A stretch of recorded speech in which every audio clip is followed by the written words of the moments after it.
오늘은 좀 흥미로운, 어쩌면 좀 기묘하게 들릴 수도 있는 이야기를 해볼까 합니다.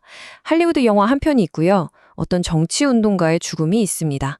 그리고 이 모든 걸 하나로 묶는 AI로 미래를 통제하려는 거대한 계획이 있다고 주장하는 아주 복잡한 온라인상의 서사를 한번 따라가 보려고 합니다. 자, 그럼 본격적으로 시작해 볼까요? 이 모든 이야기의 출발점은 바로 이 질문입니다. 한 정치 운동가의 죽음이 할리우드 영화에 의해 예견되었다? 정말 놀라운 질문이죠. 저희가 오늘 들여다볼 이 자료는요, 세상에 우연이란 건 없다는 아주 강한 믿음을 가지고 이 사건들을 하나하나 엮어나가고 있습니다.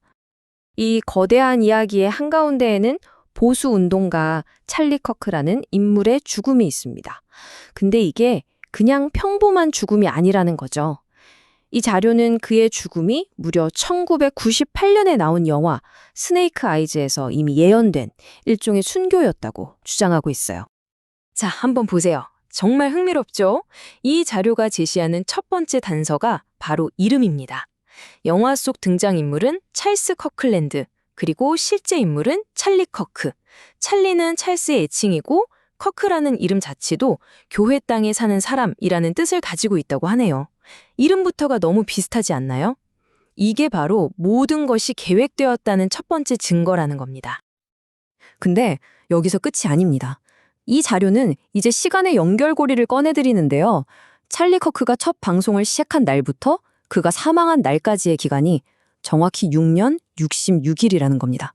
그리고 더 놀라운 건 영화 속 암살 날짜와 실제 찰리 커크의 사망 날짜가 9월 10일로 똑같다는 거죠. 단순한 우연으로 보기엔 좀 섬뜩하지 않나요?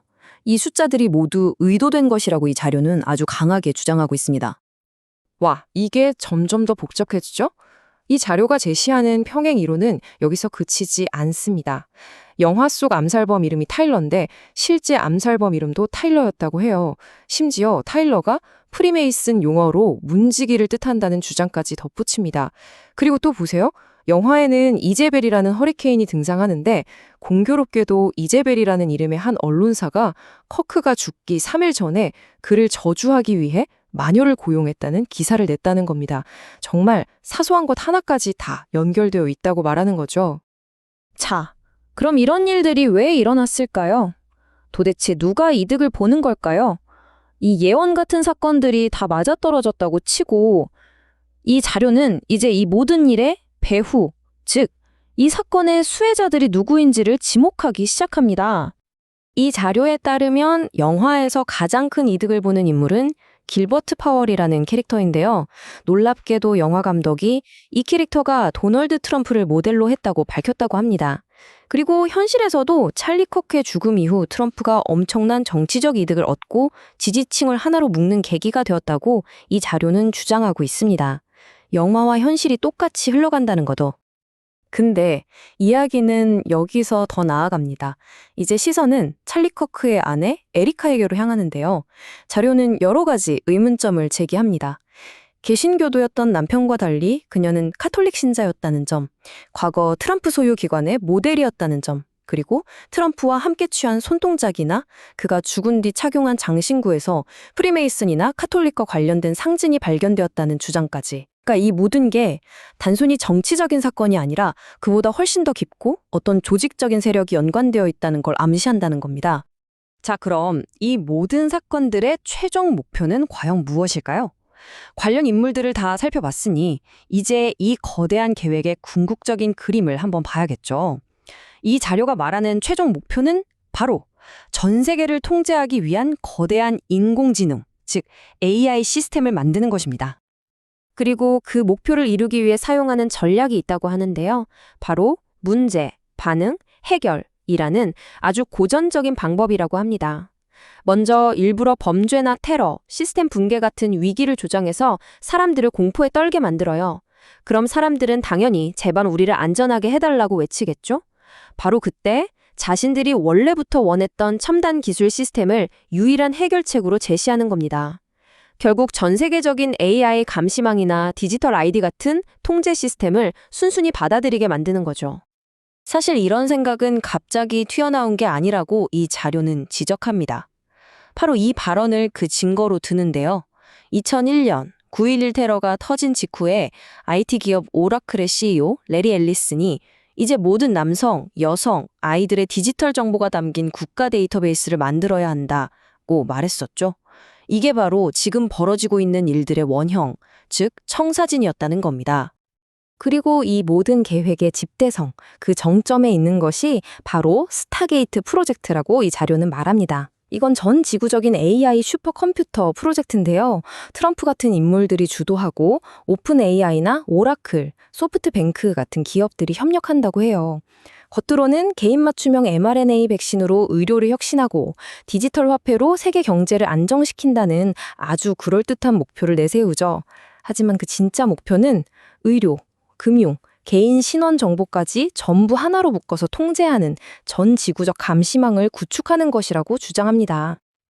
자, 이렇게 거대한 전 지구적 계획을 실행하려면 당연히 먼저 테스트를 해볼 장소가 필요하겠죠? 이 서사에 따르면 바로 한 국가가 그 글로벌 테스트베드, 즉 전 세계의 모델이 될 시험장으로 선택되었다고 합니다. 그리고 그곳이 바로 한국이라는 겁니다. 이 자료는 그 증거로 최근에 있었던 아주 의미심장한 움직임들을 지적하는데요. 블랙록의 CEO 레리 핑크, 오픈 AI의 샘 알트먼, 그리고 빌 클린턴 전 대통령의 마이크로소프트의 빌 게이츠까지. 세계를 움직이는 이런 거물들이 약속이나 한 듯이 한국을 방문했다는 거죠. 이게 과연 우연일까요? 자료는 이걸 한국을 아시아의 핵심 거점으로 만들려는 아주 치밀하게 계획된 움직임의 증거라고 보고 있습니다. 그리고 이 주장을 뒷받침하는 결정적인 증거로 이 발언을 꼽습니다. 한국 야당 대표인 이재명 대표의 우리가 모델 테스트베드가 되겠다는 말. 이 한마디가 이 거대한 글로벌 실험에서 한국이 어떤 역할을 맡게 될지를 그냥 명확하게 보여주는 거라고 해석하는 거죠. 하지만 이런 시스템을 도입하려면 국민들의 동의가 필요하잖아요? 그래서 필요성을 만들어내야 합니다. 이 자료는 바로 이 지점에서 최근 한국에서 일어난 일련의 사건들이 사실은 조작된 위기였다고 주장합니다. 2022년 카카오 데이터센터 화재로 새로운 AI 허브의 필요성을 만들고 2024년엔 정부 전산망 화재로 출입국 시스템을 마비시켜서 위기감을 고조시켰다는 거죠.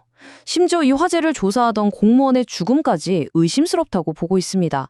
이 모든 게 결국 안전을 위해서 새로운 AI 시스템이 꼭 필요하다라는 여론을 만들기 위한 큰 그림이었다는 겁니다. 자, 이제 이 이야기의 마지막 장입니다. 이 자료는 이 모든 사건들을 단순히 정치나 기술의 문제로 보지 않습니다. 이걸 완전히 다른 차원, 바로 성경에 나오는 예언이 이루어지는 과정, 즉 영적 전쟁의 관점에서 바라보고 있습니다. 여기서 아주 중요한 개념이 등장하는데요. 바로 음녀입니다. 성경의 요한계시록에 나오는 바빌론의 음녀를 뜻하는 말이죠. 이 자료의 해석에 따르면 이 음녀는 부패한 세계주의 시스템을 상징합니다. 그리고 이 시스템은 참된 신자들을 박해하고 그들의 순교를 발판 삼아 자신의 권력을 키워나가는 존재라는 겁니다. 그러니까 지금 벌어지는 모든 일들이 바로 이 거대한 악의 세력과의 영적인 싸움이라는 세계관인 거죠. 결국 이 관점에서 보면 맨 처음에 봤던 찰리 커크의 죽음은 더 이상 단순한 정치적 암살이 아니게 됩니다. 그건 바로 이 거대한 음녀 시스템이 마치 고대의 예언서에 쓰인 것처럼 자신들의 계획을 한 단계 더 진전시키기 위해 바친 하나의 희생양이자 제물이었다는 결론에 이르게 되는 거죠. 자, 여기까지가 저희가 오늘 살펴본 이야기의 전체 그림입니다. 여러분은 어떻게 생각하시나요? 이것이 정말 현실의 이면을 보여주는 지도일까요? 아니면 누군가 아주 정교하게 엮어낸 하나의 거대한 이야기일까요? 이 자료는 세상에 우연이란 결코 없다고 단호하게 말합니다. 어쩌면 이 이야기는 우리에게 혼란스러운 세상 속에서 어떻게든 의미와 질서를 찾으려는 인간의 강력한 본능, 그 서사의 힘에 대해 다시 한번 생각하게 만드는 것 같습니다. 오늘 분석은 여기까지입니다. 함께 해주셔서 고맙습니다.